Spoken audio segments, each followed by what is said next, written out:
Ladies and gentlemen, welcome back to the True Life Podcast. I hope everybody's having a beautiful day. Hope the sun is shining. Hope the birds are singing and the wind is at your back.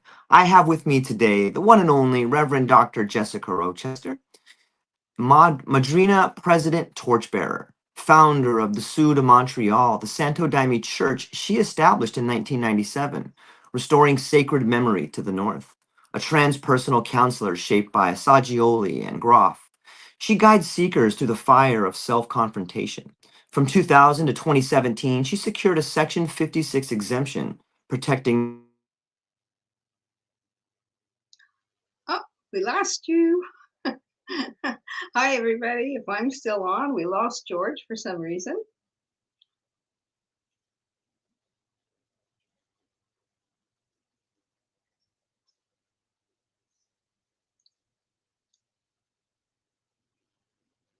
Oh, Again, did I lose her right there? yeah. You just disappeared.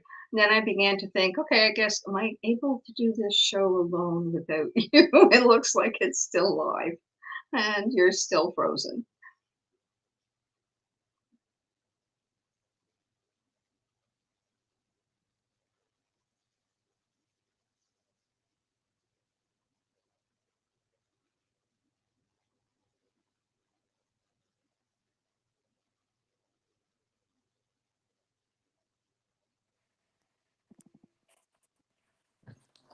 Hi, are you back? I'm back. Okay. No, you're not. You're I'm now sorry frozen. about that. I had a little technical issue right there. Okay. There we go. You're still freezing. I am still stuck. Okay, I'm back now, I think. Am I back now? Well, I hope so. We're gonna look. I didn't know if I was still live, so I was kind of muttering away about wondering if I could do the show by myself. So Apologies. not sure what was happening here, but trusting that it would all work out for the higher good. Indeed, indeed. Well, welcome, Dr. Jessica. We're here to talk about beauty today and the darker side of beauty. That's right. And you're frozen again. So Unbelievable. What is happening? okay, but at least we have sound. So Okay. if we're still live, I'm gonna start talking about beauty. And so yes, Yes. we're gonna talk about beauty. And what I thought might be helpful is if me start with a bit of a definition. What do we understand about beauty? Kind of give it kind of a an introduction as to these things, and then once we've wandered a little bit onto the dark side of beauty, bring it back around to transcendence. And hopefully that will be of interest. But I see you frozen again. Are you still there? No, I'm still here. I don't know why it's freezing up on me. I don't know what's Okay, going good. on. As long as we're still on audio, we're good. Okay. Okay. So we're talking about beauty. And if we were to try and do a definition of beauty, what would we come up with? Yeah, because beauty is subjective. Yep. It is, it can be cultural, can be social, can be national, let's say. What is found beautiful in Japan may not be found so beautiful in Canada. Okay. So beauty throughout the history of the human species, I think there's been a quest for beauty, for the meaning of beauty. You'll find it in art. You will find it in poetry. You will find it in opera, in music, in plays. Okay, this quest, this longing for beauty, whether to obtain it for ourselves or to possess it. Would you agree kind of with that? Yeah, without a doubt. Let's talk about this longing to either have it for ourselves or to own it, possess it. Okay? Now, we've agreed that beauty is very individual and very subjective and can have social, cultural, even religious influences, through the entire global experience of human seeking for this. And so it would be basically impossible to, I mean, you could do theses and dissertations and write books on this and still not exhaust the subject of what people find beautiful, you know. Yeah. Some examples. Now, I meant to look it up and then I got busy and didn't, but it's in the Old Testament and I'm quite sure it's in Kings, whether it's in first or second, I'm not quite sure. That don't quite remember. It's been many years since I was in seminary and studying all of these things. However, there's one quote that says, "The king's daughter is all beautiful within." It's good, eh? Yeah. Beautiful. So the author's ability to see the inner beauty. And so we can now broaden our little conversation that there's inner beauty and then there's outer beauty. What we see in art, what we see in fashion, what we see in, you know, some people might think a certain car is beautiful. Somebody else may not even look at it, you know. Somebody else might think a piece of music inspires a sense of beauty. And somebody else goes, turn it off, right? Yep. I think, you know, certain areas in opera, you can't beat them. You know, Pavarotti singing Nessun Dorma, does it get better than that? Whereas my, you know, burgeoning teenagers will go, Grandma. So it's so subjective, it's so individual, and it is also is connected to so many emotions. Beauty can inspire us. We go and we see a sunset or a sunrise, or look into the Grand Canyon, or walk beside a river, walk beside the ocean, right? And the beauty of nature, that moment of seeing a butterfly, a bird in flight, something just captures something deep within us. It could take us to sadness. It could take us to awe. It could take us to happiness and joy. It can take us to peace. Okay?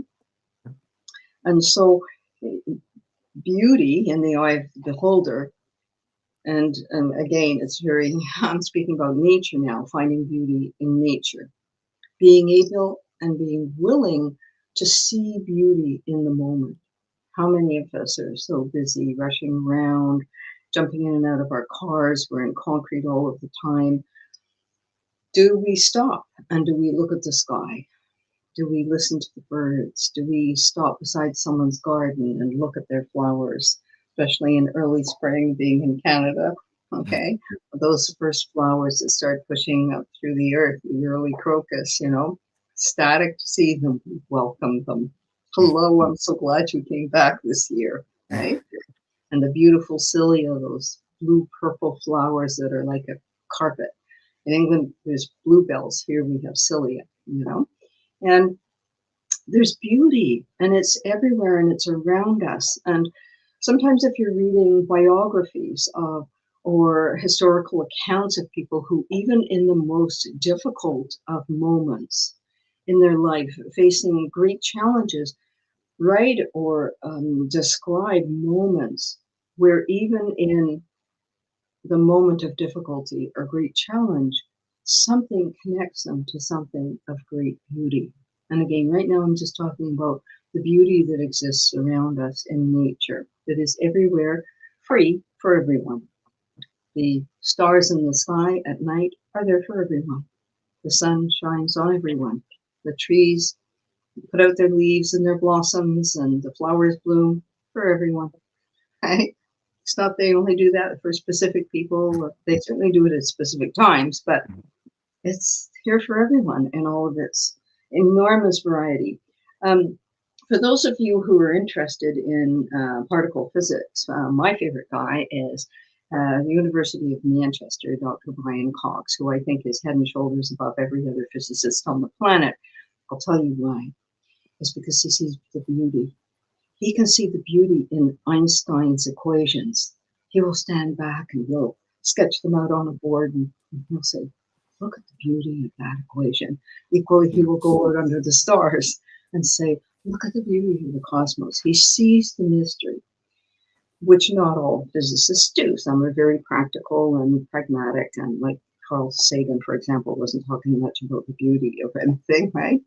And so seeing the mystery and the beauty that is there for all of us. And once we start connecting to that kind of beauty that is in nature, okay, and when we see that something, mathematics can be beautiful, would you agree? Yeah, George? Yeah. without a doubt, it's elegant. And there's a certain sense of getting to see yourself in the whole that speaks to me of beauty. Exactly.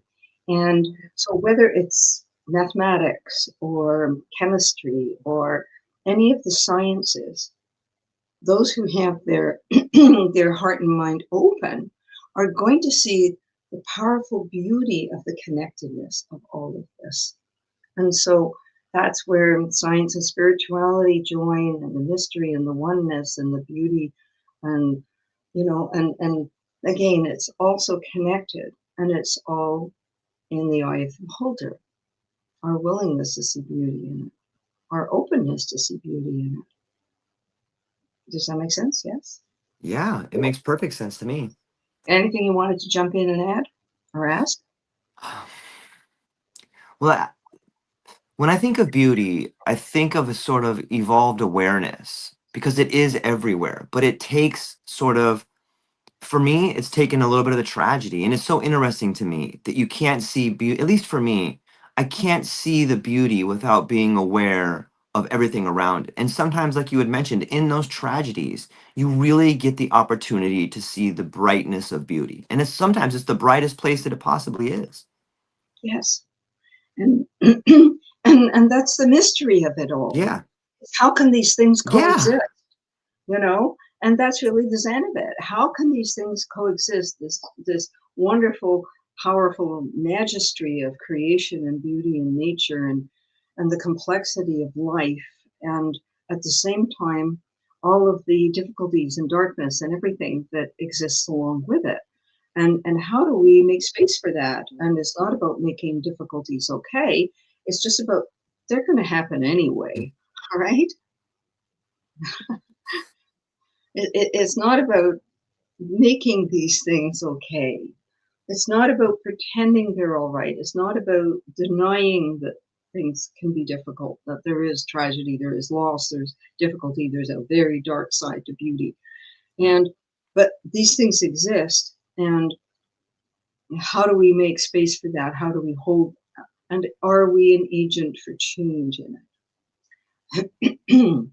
So that's kind of becomes the question for the dark side of beauty.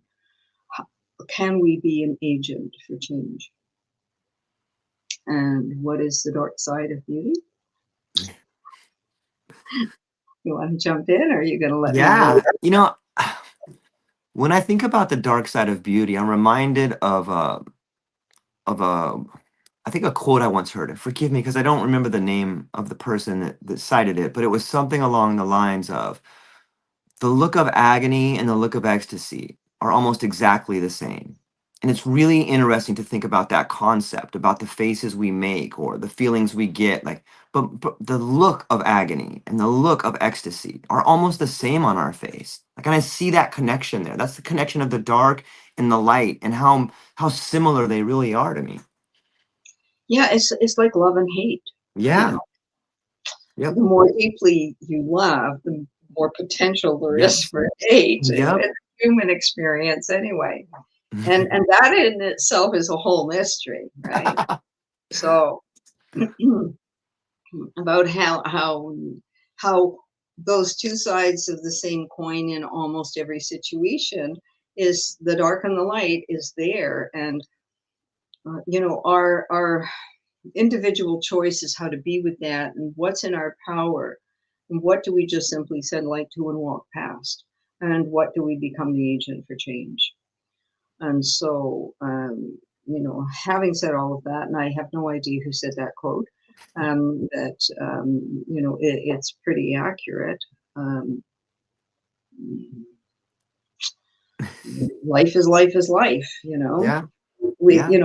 I'll use the example of giving birth. I've had two children. I gave birth, and it was agony and ecstasy. I'm bringing a child into the world, And it's agony because it is. And any woman who tells you must have had very good medication, that's all I can say, or be one of those blessed women whose nerve endings are wired differently from most of the rest of us. And ecstasy at the experience of being caught up in this force of creation and transformation. And many things are like that, you know. So, okay, wandering into the dark side of beauty. We've mentioned that, you know, through the history of the human experience, what has been found beautiful has been different. There's been eras where, for example, women in China went through foot binding. And the more a woman's foot was bound, the more beautiful she was. There's these poor women tottering around on feet they can't walk on. And this was considered beautiful because of the meaning that was attached to it. I am so wealthy that my wife does not need to work. She does not need to. You know, there was these also, I believe in China, there was this period where they had very, very long nails where they basically couldn't do anything. That's sort of kind of part of fashion today with all the fake nails. We'll get that into that in a minute, okay? And the again, the messaging was, this is beautiful because of its meaning. You know, I'm very fat. It means I have, this is also part of historical, cultural things. The more fat you were, it meant you had luxury, you had food, you were never hungry, you didn't have to work and you know, do things to enjoy life. And so these things had a meaning to them. It meant something that was considered power, because beauty and power, when we take that step, are connected. Okay, we've talked about the beauty of nature and our soul connecting to beauty. That's one thing. Now we're talking about kind of the dark side of beauty, where beauty and power make friends, and where power is obtained through what is decreed as being beautiful, or the possession of what is considered to be beautiful. So now, interestingly enough, it is often, for whatever reason, if you have some theories, I'm available to hear them, but it is women who fall into that trap. Now, not alone. There's a lot of concepts around male beauty. There are, okay? But more often than not, it is women who are distorted by fashion and kind of meaningful things that display. So it's the women who have to change their, you know, how they are, their bodies, what their bodies look like, how they present themselves with their clothing and with everything else that becomes the external presentation. Waiting for some comments because your video's frozen again for the last while. It comes in and out. So yeah, maybe if I switch it over here to this side, that would be better. I have no idea, but we've still got audio. Okay, all right. Let me pull this one down over here. Oh, are we good? No audio. Oh dear, so many technical issues today. Is the sun having a solar flare? Are there electrical interferences? How about now? Is it coming through now? Maybe the cosmos doesn't like this topic. Yeah, I think there might be something to that there. I'm going to switch this one off. I don't know why we're having so many problems with that.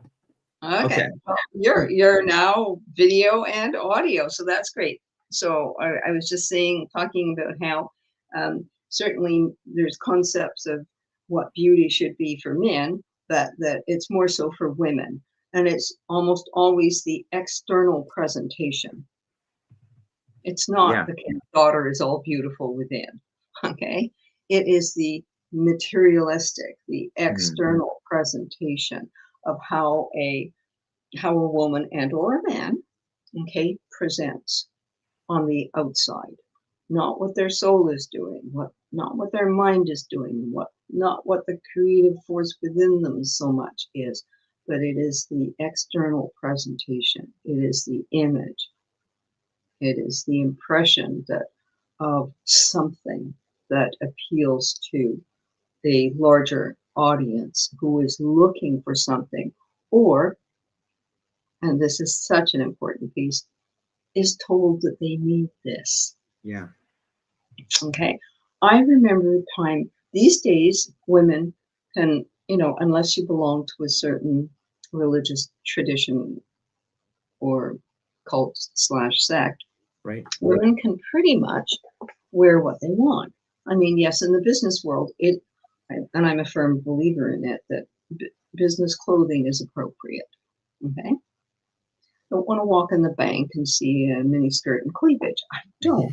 For the beach or the park and your night out with your friends. Okay. Business, and it doesn't matter. Women can wear trousers in my world. Absolutely. You can wear, men can wear a kilt or a dress. I don't really mind at all. I got Scottish blood and me. Kilts are normal from where I come from. What's the big fuss over a man wearing a skirt? Okay. It's like, seriously, I don't quite get it. But anyway, we're good. Same fuss I made over women wearing trousers, I guess. It's just come around and got a new audience. So it's the external presentation. And I remember a time when fashion was so tight for women. I'm going back to, let's see, the 50s. Okay, when I was growing up and being exposed to fashion and seeing fashion, that hemlines were decreed by the fashion czars. Okay, your hem had to be a certain length below your knee, and that was it. Okay, your styling had to be a certain way, and that was it. That was the fashion. You couldn't go in the store and buy anything else, And then through time and demand and request and kind of cultural liberating of women, we burnt our bras, oral contraceptives for women came in, and those were the big changes. Empower the women, and the most positive change is possible. Give women the freedom to choose if they want to work. Give them the freedom to choose if they want to have children. Give them the freedom to choose what fashion they want to wear. So when they go out of the house, they don't have to have this external presentation to the world to be received by the world. Okay. And so what beauty was in the 1940s, the Jane Mansfields, and then the Elizabeth Taylors, very full-bodied and certain kind of makeup and hairstyle and clothing and everything, right? That was the ideal beauty, and how quickly did that change? And then we can bring it all the way up to how not so long ago, when there was something so dangerous for women, it was called heroin chic, where women in the models were so young and so emaciated. How many young women have died from eating disorders in the modeling world? Never mind in everyday life, women trying to contort their external experience and impression to others, how they show up into something that they believe is needed for them to be accepted. No different from 6-inch nails and bound feet. There's not a lot of difference in my world when you're told that your face has to look a certain way and your body has to look a certain way. And so, here's where beauty and power gets all mixed up together, because we see that it's not just religion saying you need to wear these clothes and eat this food. It's culture and society saying you need to look like this and wear these things. We can all agree that clothing and how we carry ourselves gives a message, right? Yeah. This is forever. We're giving a message. So whether you're, Taylor Swift on stage singing a song, okay, and she's got a certain outfit on, okay, the outfit is the message with the music. It's all one message. But what is that message? Okay. And then you have a learned professor on a podium doing a TED talk. Okay. Yeah. And what's she wearing, and what is her message through the clothing that she is wearing and how she presents herself? And so we see that clothing and our style and our way of being and how we present ourselves can transform more into a reflection of what's going on inside, more than what is demanded on the outside. You want to add something in on that? Yeah, I feel like beauty changes with the idea of the society. And I feel like there, on some level, there should be a standard of beauty. And I agree that everyone has their own personal beauty. But I think on some level, we should have like standards of beauty. Like, you know, like you said, Mozart is beautiful. There are Yeah, but you know, do your kids like Mozart? I mean, my, you know, we're back to we can't impose that. We can't, okay? Because to impose it means taking away the individual experience of it. So we can't say this is beautiful and not this is not beautiful. What we can do is we can say what's right and what's wrong. And 14-year-old models who were so emaciated that they died, okay, is wrong. Yes, I agree. It's just wrong, okay? Right. And so in the modeling industry in this last 20 years, okay, there's been regulations have come in whereby the big, you know, the Vogue and all those big, you know, they themselves have had the pressure that they've had to accommodate the philosophy that they can't just do what they want and say this is beautiful. Right. Plastering emaciated 14-year-olds on their covers who look like they didn't have a meal in, who look like they just escaped Gaza. Okay. Yeah. This is not beautiful. And who in their right mind ever thought it was? This is tragic. Not beautiful. It's tragic and it's wrong. And that's where we can make the distinction, is we can be an agent for change in what is beautiful for the dark side of beauty by just saying it's wrong. I think that speaks to the relationship with power. Because when I look back and I read some of the reasons why those women were so emaciated, it was because the clothing companies wanted a model that looked like a clothes hanger so that their clothes could look beautiful on these people. And that's that marriage of power and commerce dictating what's beautiful, where each individual is beautiful, but the same way that I can't be president, some people are born more beautiful than other people, and we look up to that beauty. Like it's the same and that again is very subjective. Okay, it's very, very subjective. You know, as to let's say there's movie stars that some people find are beautiful. I don't particularly, because I can see what is or isn't shining through them. Right. Okay. I agree. And those of us who don't, if we're really captured by the totally photoshopped images of people, you know, if you're ever interested, Google what does choose your favorite, you know, your favorite actor or actress. You know, they're often captured going to the grocery store with no makeup on, not Photoshop, just a real person. You know, and there'll be a comment like, you know, Brad Pitt does his own grocery shopping, or you know what I'm saying? Jennifer Aniston also takes her dog to the groomers. Yeah, you know, and so you look and you see they're just real people. Yeah. And so this is a cultural thing that we keep, that we are allowing and accepting the imposition of what is beautiful and what is, I think, and I could be completely wrong, I'm open to be corrected on it, but I think it is industry driven. Yeah. If we are shown that fake nails with stars and spangles on them are magnificent, and if all these influencers, is that what they're called, influencers, on TikTok and on Instagram and all these things, and they're flashing off all of these products. You need this for beautiful skin, and you need this for your nails, and you need that for your hair, and you know, buy these products and everything, and they're getting a lot of money from industry. It's no difference from selling toothpaste on your commercial when you're watching the hockey game, right?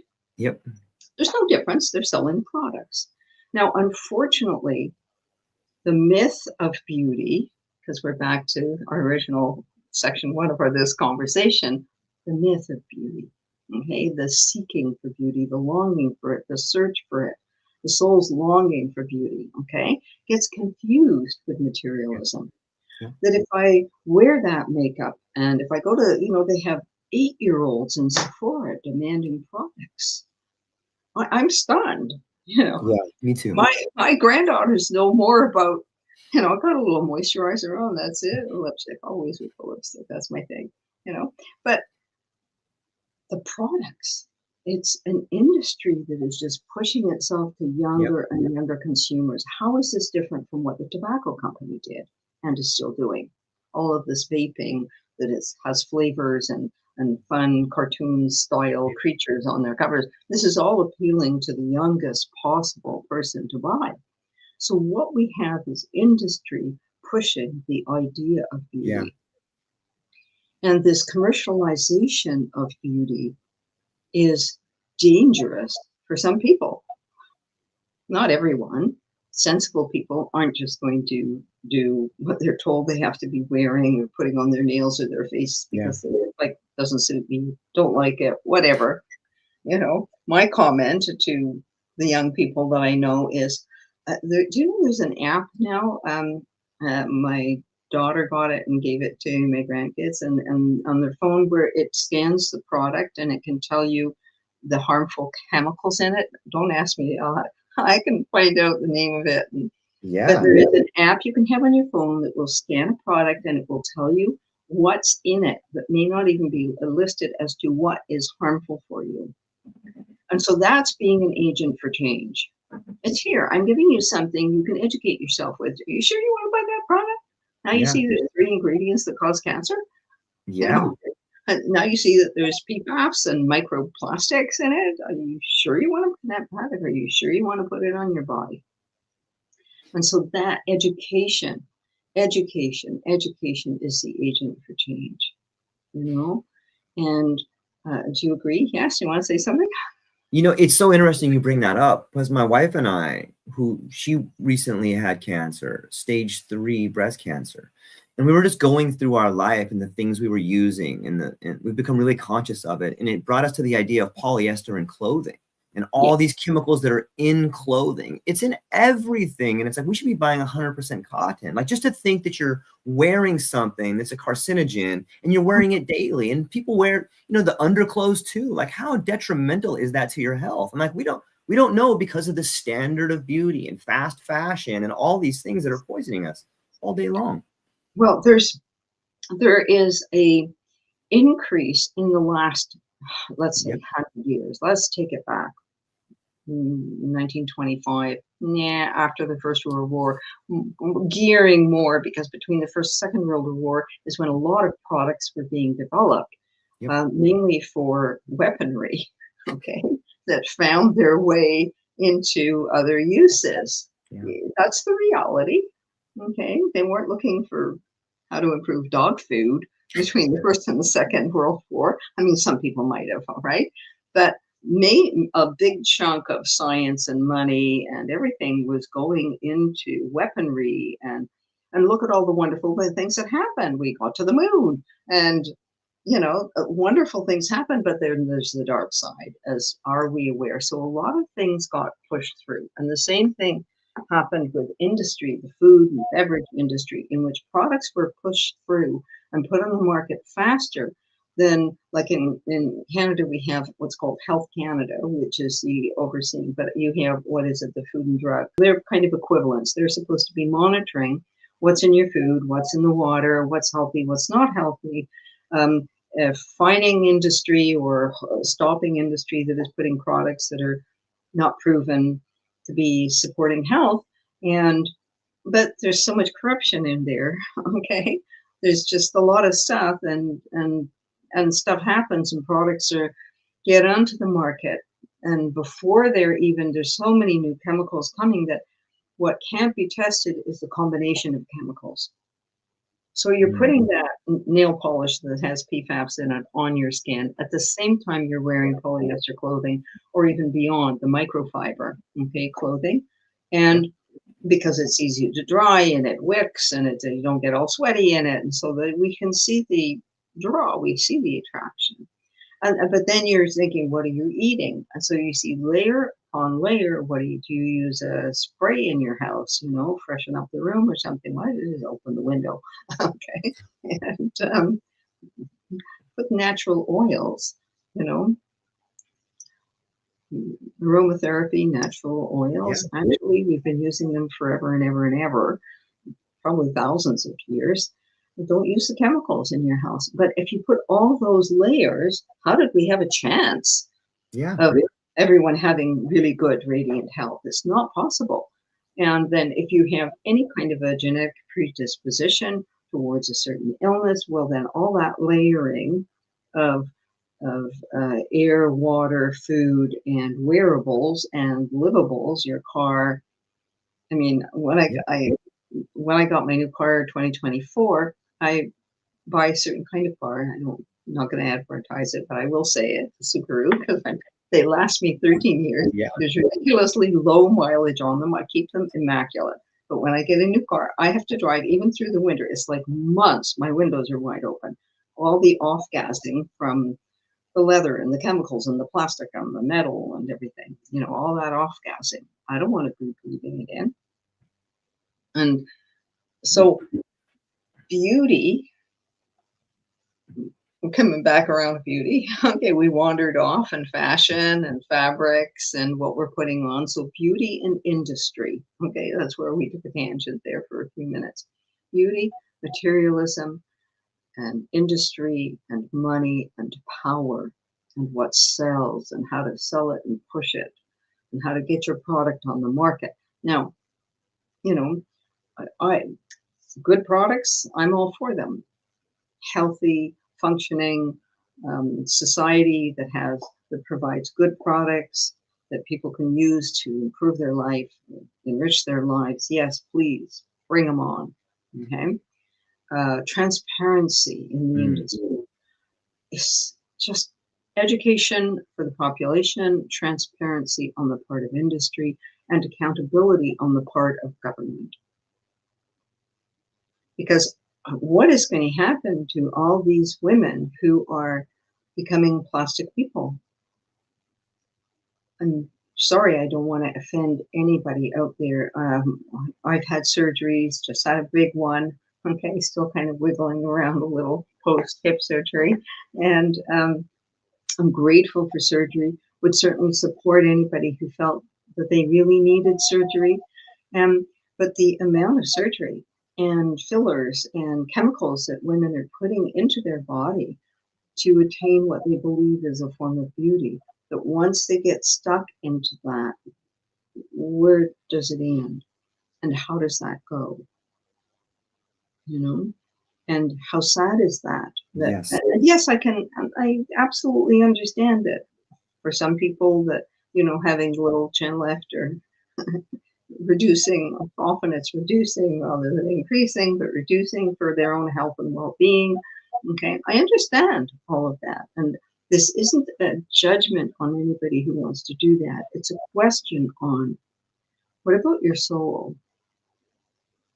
How does your soul, where is your inner beauty in relationship with what you're imagining is outer beauty? Do some of us get so stuck in the impression of outer beauty, because that's all it is? I've met through all these years many people who would be considered, looking at them or a photo of them, beautiful, but they're not. Their soul isn't very nice. And so any idea of physical beauty instantly disappears. It instantly disappears because soul beauty shines from within. Soul beauty is enriching. Soul beauty connects you to beauty. It connects you to your own soul. It connects you to the beauty we were speaking that is everywhere around us. What do you think, John? I'm reminded of the great quote from Alice in Wonderland. I'm painting the roses red, not blue, not green, not aquamarine. She's just painting the roses red, Yeah. And how do we find our own beauty and have dignity and confidence in it without feeling that we need to conform to other people's idea of what is beautiful, understanding that behind that there's an industry that is driven to provide its products and services. So how do we find a balance in that, in which we find our niche in our soul and in our body, and what feels right and real for us? When we do what we do for ourselves, because within us it feels right. We're not doing it for anybody else. Okay? Yeah. I don't wear red lipstick for you. Are you? I don't wear it for anybody else. I wear it for me because I really like it. Okay? It makes me happy. So it makes me happy. I don't care if people tell me it's not really fashionable. I should have my lips all puffed out and have them all kind of pale pink and shiny. And it's like, ick. That's what fish lips look like. Sorry, but it's true. It's true. You know, it's like, no, I'm not interested in conforming to what industry is telling me is fashionable or is beautiful, because I want to just keep staying with what feels right and what feels beautiful inside of me. And if others don't find that beautiful, I'm really okay with it. Yeah.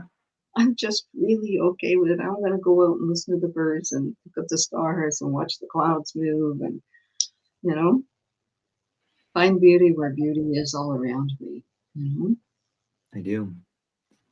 I think it speaks to the idea of authenticity and authenticity versus the illusion of beauty. Like if you do find yourself, and it's so easy to be given over to the external validation of whatever beauty is or whatever people tell you it is, because there's so much out there. It's in magazines, it's in music, it's in TV shows. This idea of a standard of beauty that you should be, that's nearly unattainable for anybody because it's fake.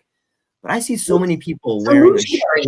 Beauty, it is. Beauty fades. It comes. Your quote on the flower here.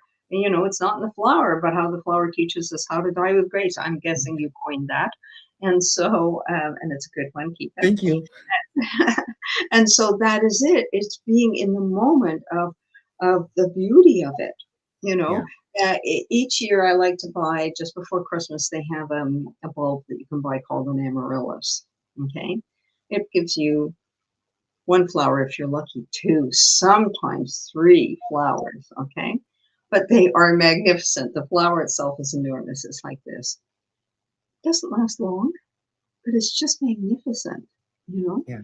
And to just value and appreciate the beauty of it and let it nourish your soul. And so how can we be an agent for change? And, you know, we can not buy products. We can inform advertisers and product makers why we're not buying them. Okay, we can educate the people around us, find that little laugh and want to see what's in your products. Okay, we can shop wisely. We can be ourselves. We can be ourselves. And if we have anyone around us who is struggling with, you know, impression management, you know, that term I coined when I was writing my books, trying to impress by the image, our self-image. Now, self-image and their sense of self is very much third chakra. And so we can see how if we have any kind of third chakra issues around who I am and who I am in the world, and that can be layered by family issues and school experiences and cultural and social things that we're told beauty is this and power is this. And if you're not that, okay, then you're not beautiful and you're not powerful. And we can get rid of those messages inside of ourselves, and we can make sure that we encourage each, you know, the people around us, our children, our grandchildren, our nieces, nephews, people in our community, in our congregation, encourage them to really focus on their own inner beauty and find that self-expression that and not care if, you know, if it doesn't conform exactly to, you know, neither you nor I look like Taylor Swift. Okay. Or maybe anyone else. I'm just the poor woman. She gets, I mean, she's extremely talented and she started very young, and God bless her. May she always be well. But the thing is I'm not sure if all of what she's doing is healthy for young people. Yeah, it can't be. It's an impossible standard. And it's not just her. It's a team of people behind her creating the illusion of Taylor Swift. Taylor Swift is a character. It's not a true idea of who she really is. Well, I hope within herself she knows that. Okay, that she hasn't lost that in becoming the Taylor Swift, the phenomenon. Okay, right.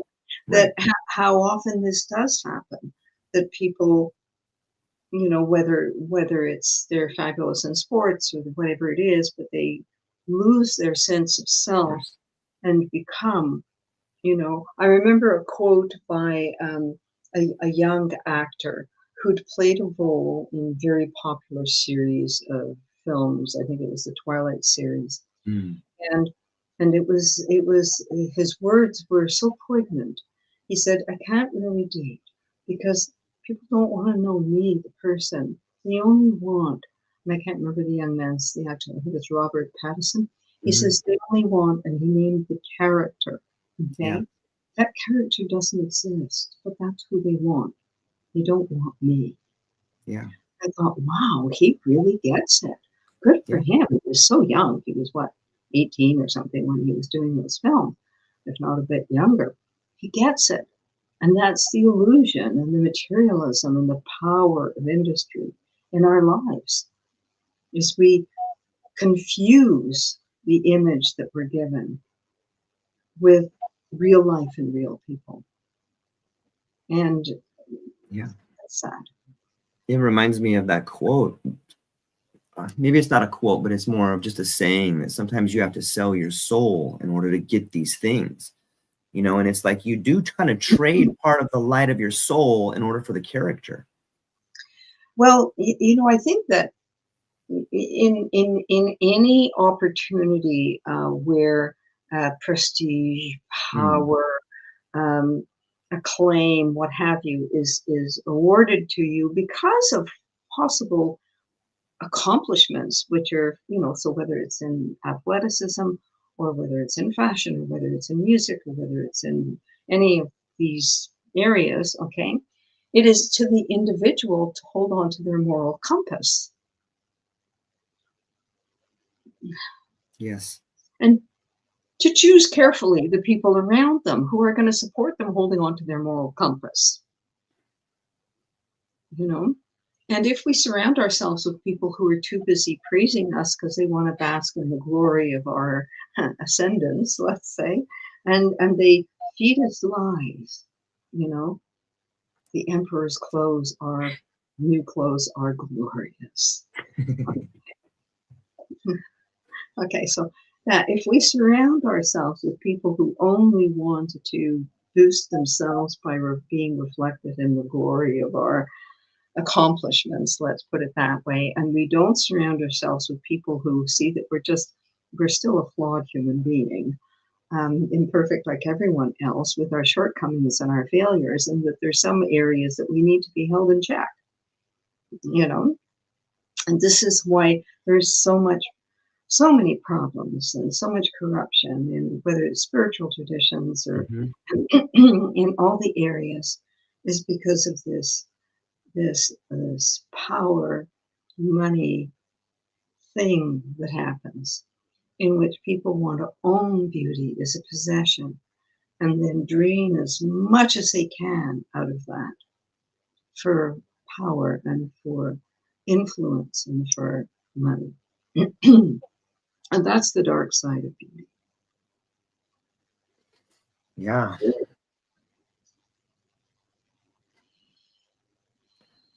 How do you protect yourself in that aspect? Like if you see, hold on to your moral compass. That's it. That's it. It's the truth. Make sure that you sure that you can look in the mirror and be okay, and that you're still connected to your soul and your moral compass, and you can still tell fantasy from reality and right from wrong. Surround yourself with people who are real and authentic, and who will support that which is real and authentic, not who are going to collude with darkness and greed and power. And power is fine as long as it's kept in its place. Yeah. You know, if you have humility with power, Yes. if you maintain your moral compass with power, if you mindfully make each step that you have to take with power, then power will be okay. You know, again, you have to have the people around you. It's not a only thing. You know, the Pope needs the bishops and the archbishops and all the other people who hopefully help him hold it together rather than cooperate with corruption. But let's not dwell on the past, right? So, I mean, a prime minister, we have prime ministers in our country. The prime minister, the cabinet is accountable to serve the people. You're elected to serve the people. I mean, I understand Canadian politics better than other countries, so I'll only speak to that. But the prime minister is elected by the people to serve the people, to follow our constitution, right? Yeah. Every person who city councillor or federal senator everybody is elected. A member of parliament is seated there because the people believe that that person was going to serve them and serve the country for the higher good. It's a lot of power. And you have to have layers of checks and balances in there. And we see how quickly things go out of whack when power is put into, too much power is put into the wrong hands.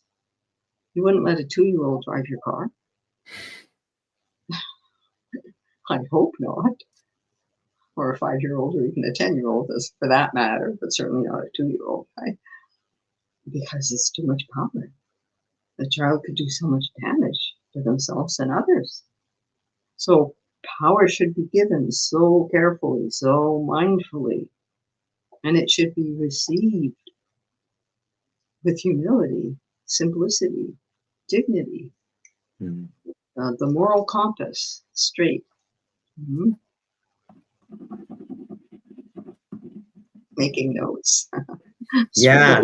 What are you getting out of that? Like I see it everywhere, you know, and I know in my life I've been on the receiving end of power that was neither used responsibly nor was it used compassionately, and it ruins lives. People that are given power that don't, like, power should be, and this is just a fantasy, but power should be given to those that least want it. It's not a fantasy. Okay, good. Thank you. It's not a fantasy. It is a genuine hope. Yes, thank you. Thank you. A genuine hope that power be respected with its limits, that it is given with integrity, and it is received with authenticity and integrity. I see it ruin people's lives. Yeah. Because yes, we can just look around and we can see from the highest to the lowest levels how power can be misused so egregiously, you know. And how do we find that balance? Okay, we've wandered around with beauty and we've come around to power because they are so connected, you know. And what is beautiful when you see power being used correctly. That has beauty, because beauty and power are connected. We can't totally disconnect them. Okay, when we see that power is being used, that is beautiful. When we see that beauty is being used in integrity, then that's powerful, right? Yeah. And so we can have a hope. Hope is good. We can be an agent for change. We can inspire. We can educate. We can not go along with what we believe is not for the higher good. And if we believe that heroin chic, which enough people believed was a tragedy and should not be on fashion pages, you know what I'm talking about, heroin chic, where they had these 14, 15-year-old girls who were emaciated and, you know, with almost the dark circles under their eyes and these kind of weird, strange, half on, half off clothing. They looked like some poor child you'd find in an alley with a needle. Okay, and that's where heroin chic came in. And it had this period of time in which it was on the fashion pages. It was on the highest level of magazine fashion pages. And there was enough of a backlash that the fashion industry had to stop it. They had to guarantee that they would not work with young women under a certain age. I think it was 16. They would not work with it, that they would have them medically checked. The models had to be medically checked to ensure that their height, weight was in balance, and that these severely thin models were being medically checked. Okay, and that's trying to eliminate that out of, you know, who was it? Famous British model, I think, who said you can never be too rich or too thin. Okay, well, that kind of went in so many young women's heads. Rich and thin are now equated. Yeah. Rich beauty are, you know, equated with thin. I mean, just, it was like one of those things that stick together, like magnets and other sticky things. Okay, Velcro.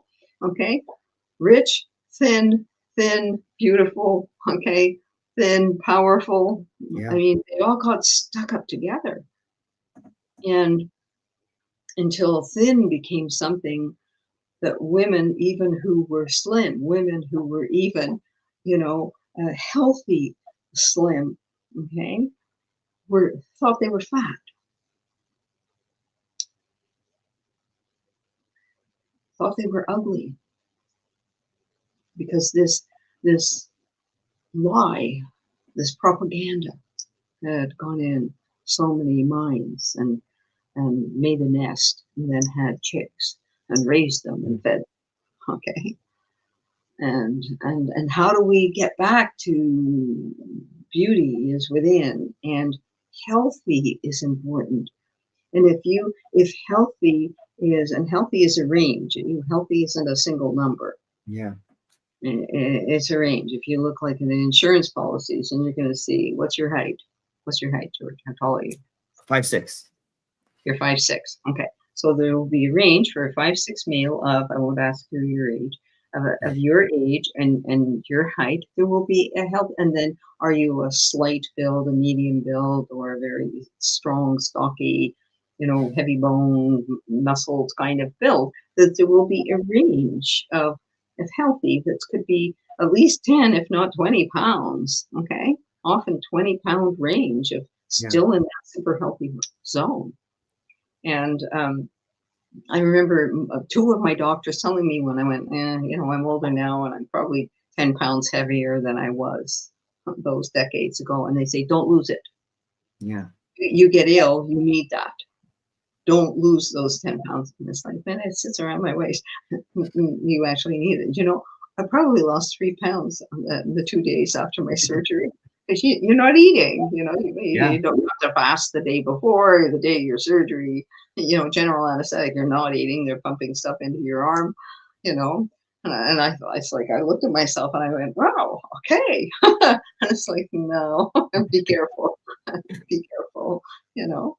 And so people, not just women, some men are doing it too. They're viciously counting fat grams, counting calories, measuring every carrot that goes in their mouth. I had clients through all these years. I used to teach a course called Nourishing Wisdom that was about our relationship. I taught it for ages. It was our relationship with our bodies and nature through the earliest relationship of food. So I took the story from umbilical cord nourishment, okay, to breastfeeding, to early foods, to where are we now, okay? And it was fascinating I got everybody to keep journals for 1 week of what they ate, no judgment, okay? Proteins in red and carbohydrates in blue and fruits and vegetables and what have you. And they learn so much about what are your thoughts when you're eating and before you eat and when you're preparing food and when you're shopping, and you always do shop mindfully. Do you look at the food? When you come home, is preparing the food. Do you like chopping those vegetables and making the soup? And not everybody wants to cook or even has some kind of talent for it, but at least you can still bring better things in, right? And it was so informative for people because I was helping them discover themselves and their relationship with food, not just giving them a list of you should do this and you should do that, Right. but discover your own relationship with your body. And one of the exercises was, and this is where we're bringing it around to transcendence, is one of the exercises in the class was you have to strip naked in front of a full-length mirror and find beauty. And that was the homework for 1 week. And write up where you find beauty. And so we had everything in all those years and sessions of students, everything from I'm ugly, there's nothing beautiful, I'm too fat, I'm too thin, I'm too skinny, I'm too tall, I'm too short, I have bad skin, my eyes are too small, my ears are too large. I mean, it just went on and on with all the bad stuff, okay? And so the next week, you had to go back in front of the mirror and find beauty, okay? Yes. And then there was all those students that went, okay, I'm not classically beautiful, because, and this is what I tried to teach them after the first time in front of the mirror. But look, your arms work. Aren't they beautiful? How your hands are, how they can turn and open and pull and lift. And aren't your legs beautiful that they take you everywhere you need to go? And isn't your voice beautiful because it's a way of communicating? And so I took them from isn't your heart beautiful? It pumps all that. It's, blood around your body.